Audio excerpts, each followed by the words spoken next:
I have some major issues with this cereal packet. Imagine you walk into a supermarket, you look at the cereal section, pick up a packet, and on the back of it, you see this. I don't have an issue with the front of the box.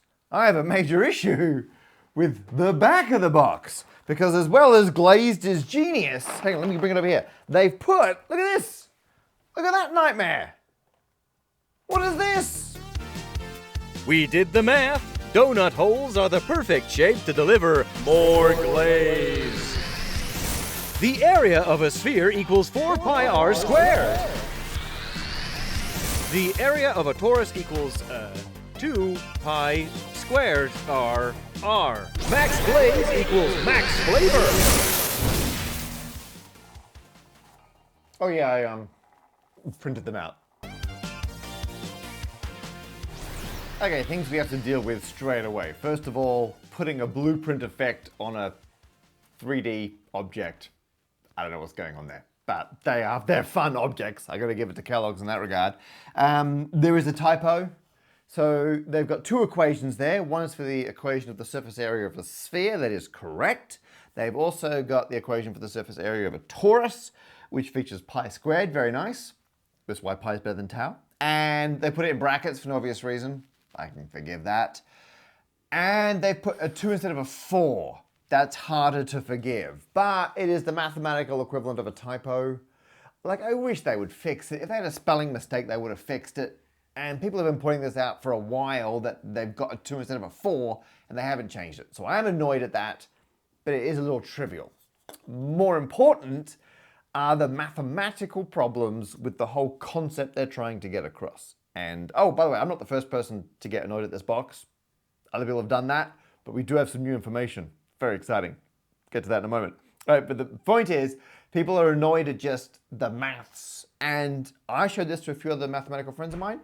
Everyone got annoyed for subtly different reasons.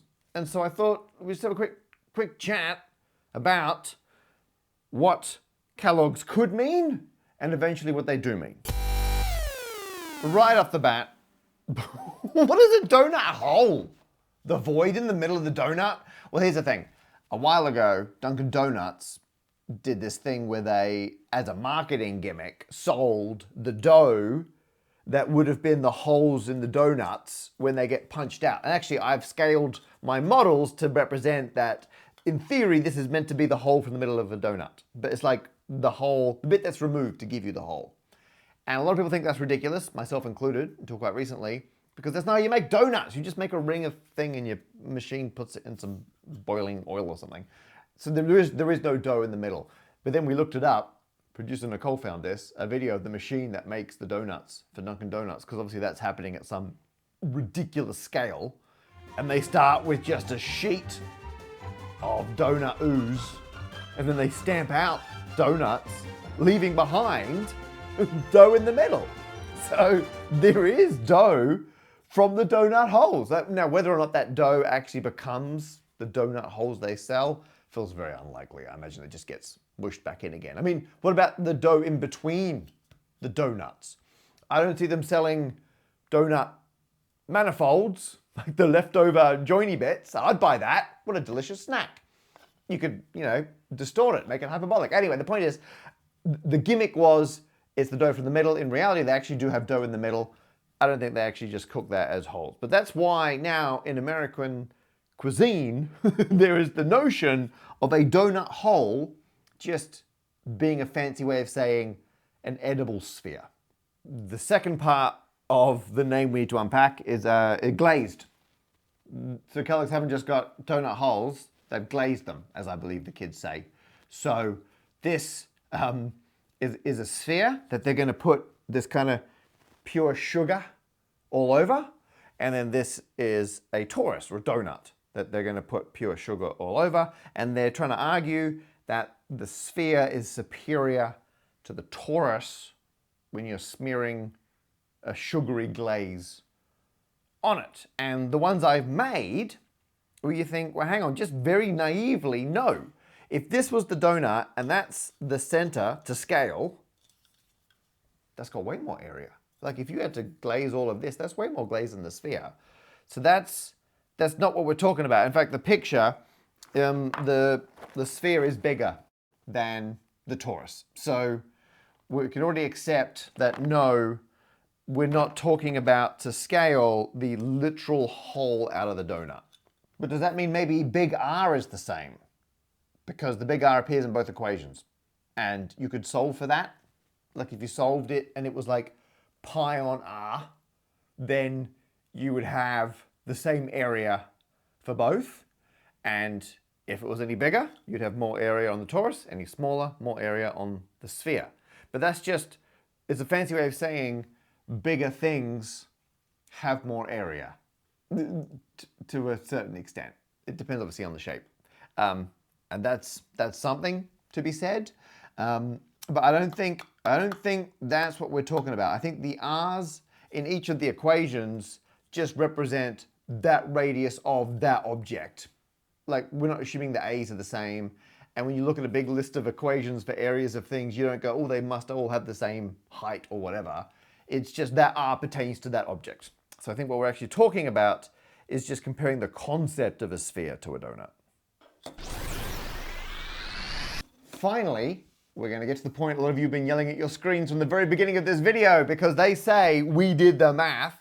Donut holes are the perfect shape to deliver more glaze. And you've been yelling, no, they're the perfect shape, mathematically, rigorously, to deliver the minimum amount of glaze. Because famously, a sphere is the most efficient way to maximize your volume, the amount of cereal, and minimize your surface area, the amount of glaze. So it's the exact opposite of what they're saying. If you wanted to minimize the amount of glaze you need, you'd go spheres. If you want more glaze, you want a more complicated shape like a torus. Now, side fact, proving that a sphere is the optimal 3D shape to minimize surface area to volume, non-trivial. I think it was like the 1970s. We'll put a picture of the paper up somewhere, right? Like, complicated. And we'll link to that paper if you want to go check it out. But it is true. This is, if you want to minimize glaze, that would be the optimal. And actually, Mind Your Decisions did a whole video about this. So I'll link to that below. They look at what happens when you donutify a sphere and how that changes the surface area. But the kind of founding principle of this argument is that would be if you always had the same amount of cereal per cereal. So if every piece of cereal is the same amount of cereal, and it doesn't matter what shape, like you've got your quantum of cereal, and you're going to turn that into a shape. And for the record, Kellogg's don't even make loops of any form. I don't know why they're going on about donuts. They don't do any donut-shaped cereals. What's a normal Frosted Flake? I mean, I guess it's flake-shaped. It's like probably like a saddle or something. Anyway, the point is, if you go, oh, the machine gives a certain amount of cereal per thing, what shape should we mold it into? Sphere is the worst choice. But the founding assumption is equal cereal per cereal. Actually, how big are the spheres? Pretty big. About yay big.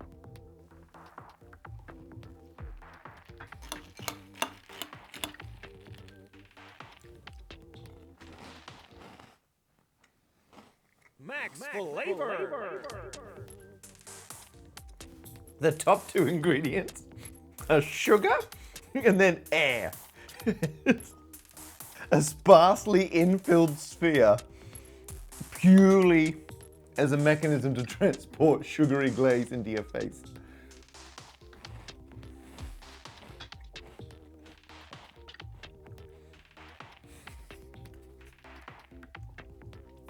They somehow, as piping submerged in milk, crumble into dust as you eat them. Oh. I've made some weird career choices. I just realized no one's making me eat these.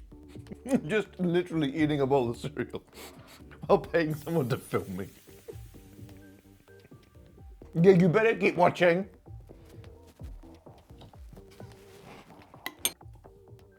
Now, where this gets interesting is a Reddit user Nahan0407, real name I believe Nathan, reached out to Kellogg's, expressed the concerns we all have, and Kellogg's responded. We now have Kellogg's side of the story.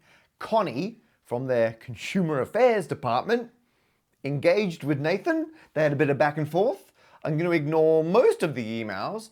The first email from Connie lays out their logic behind what they've done here.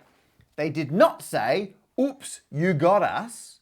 No, they came to play. As we considered the shape of our cereal, the sphere is the most efficient mass to surface area shape. Correct. Yeah, we agree. If anything, that's the founding premise of why people are so upset. The sphere is the most efficient. So it's curious that they're establishing what seems to be like the silver bullet in their delicious argument. But there you are. At least we all agree on that. Up next, for a given cereal piece, when holding the glaze percentage constant, both the sphere and the loop deliver the same glazing mass and cereal mass. Okay, now this one takes some more unpacking. This is some weird mashup of marketing speak and maths babble. What I think they're trying to say is the other assumption we were discussing before, if you've got the same, first of all, they're establishing it's the constant cereal per cereal. So when they're down here saying the same glazing mass and cereal mass, what I believe they're saying, and this will be useful in a moment, is that if you do loops or donut holes, it's the same amount of cereal in either case. So we were trying to work out, is it the one that matches, etc.? No, they're just saying the volume of the loop and the volume of the sphere, if you're choosing between them, is the same. Where it gets interesting is they say it's the same glazing mass. So not only are they holding the amount of cereal constant, they're also holding the amount of glaze constant. On we go. The sphere itself has less surface area than a loop for the same cereal mass and porosity. Is that like number of pores? Are they saying it's absorbent? Let's ignore porosity and we agree. The sphere has less surface area than a loop if it's got the same cereal mass. Again, all on the same page. Closing statement. When applying the glazing mass to the cereal mass, why do they keep saying mass? The sphere will have a thicker glazing mass application layer due to the limited surface area in comparison to the loop. And there, my friends, is their argument. If you have the same amount of cereal in both cases and the same amount of glaze, if you apply it to the torus, you're going to have to spread it out because there's so much area. Whereas the sphere is the optimal shape to build up the thickest layer of glaze possible. And a thicker layer of glaze is indeed more. For some definition of more.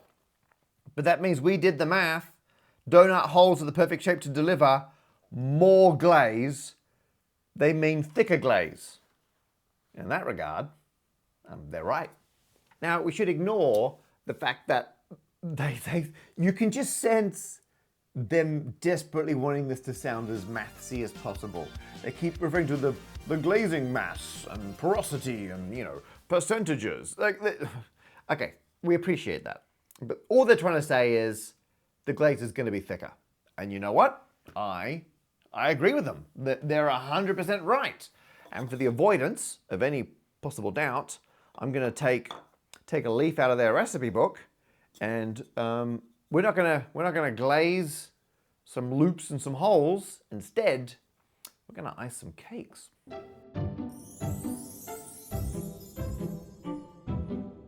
Here's the plan.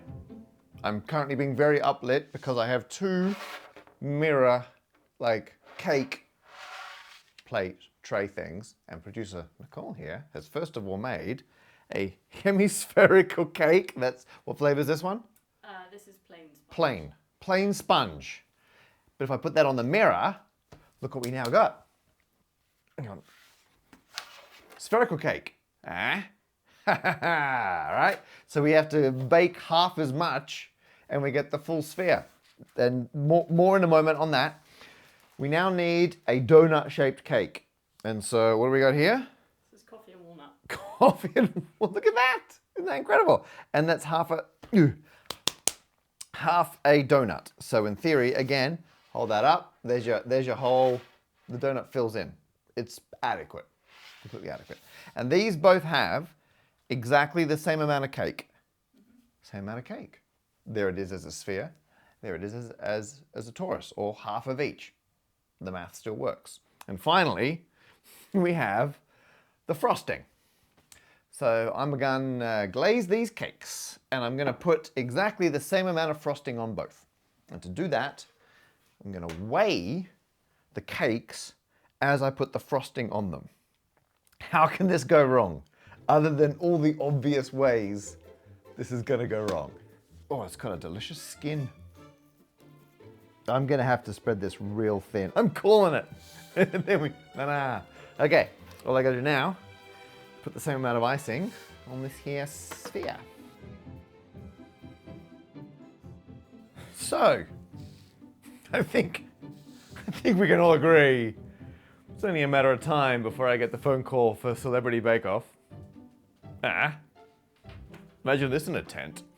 But more to the point, the process of doing it, I had to spread the icing way thinner on this one. And even then, I mean, around the back, I didn't even have enough to really do that properly. It was really hard to spread it out. Exactly the same amount of cake, exactly the same amount of icing. It's on thick as you like. And now, if I cut, permission to cut these in half. If I cut these in half, the cross section, okay, this one I'm going to do in 2 cuts. Oh, it's going to be such a good crumb. You know what, I'm going to do both cuts first, and then we'll do a big reveal. So, here we go, big reveal. Over here you can see, on the torus one, look how thin that icing layer ended up being. And this is me doing the best I can to really load it up. Whereas over here, in Sphere Town, look at that. It's a way thicker layer of icing on this. So as you can see, the sphere is the perfect shape for more, assuming you're not allowed any more. You know what? Kellogg's have convinced me. I'm now on their side. They're right. If you want to have the thickest glaze possible without adding any more sugar, and I assure you these do not need any more sugar. Sphere, it's great. Thick glaze. For no added sugar, for no more added sugar, you get a thicker glaze. They've just worded it very poorly. Like this, like as read, it's not good. And the typo, fix the typo. You know what, Kellogg's? Fix that typo. And we have emailed you and you're not responded. And we've just asked you to fix that. Do that. Just fix the typo and we're cool. Because I think you've got a good point. You just don't have to dress it up in technobabble language. And more importantly, I don't think the rest of us should be dunking on Kellogg's, or indeed any brand, who want to put more maths in their marketing. The fact that we get more maths in culture, like this is clearly advertised at children, but they're putting maths there. That's great. We should encourage that. And we should encourage them getting it right and fixing their typos and phrasing it better. But the point is, something is better than nothing. So in conclusion, Kellogg's, your maths, it's not great, but it's good. Good work. Keep it up. Just turn that 2 into a 4. Future Matt here. Kellogg's did reply to my email to say they don't reply to that sort of email. So either they've learnt their lesson or we're not getting through to the right person. Come on, Kellogg's. Let's talk. This has been fun. This is a fun video to do. And I don't think that's just the sugar speaking. So thanks for watching. I really appreciate that. Oh, I'm on tour again. Please come and see me on tour. It's all around the UK. Sorry, people in America. You have to console yourself with your fantastic cereals. We're doing the Reading Hexagon on the 4th of March. It's like over 1 kilo human worth of seats, and it's called the Hexagon. And I insisted that they book me in to do my show there. And it'd be very embarrassing if we don't have enough people. So come along there. We're in Nottingham a couple nights before. They got a big paraboloid at the front of the Nottingham Arts Centre. That's a lot of fun. And we end in Manchester, Salford, Manchester. So it's a huge amount of fun, the show, well, for me to do. I assume the audience also have a good time. Called Getting Triggy with It. All the links are below. Last night, however, spoke about this live on stage at an evening of unnecessary detail. That's my intimate, nerdy variety night that I run with Steve Mould and Helen Arney, and us and our buddies talk about things in unnecessary level of detail. And I was on stage chatting about this, just talking to the audience, getting their thoughts. Had a lot of fun. Thank you everyone who comes along to Unnecessary Details. If you're anywhere near London, we have 2 more of them in March and June. It's not a big room though, so it sells out pretty quick, but it's a lot of fun. Come on. And that's it. Thanks for watching the show. I'll see you all on tour. Why did I eat more? And if you see me after the show, I'll sign your calculators. It's a lot of fun. Or bring a box. I'll sign cereal boxes. Hey, you bring it, I'll sign it. They just get worse every mouthful. It's so bad. You want some? Anyone?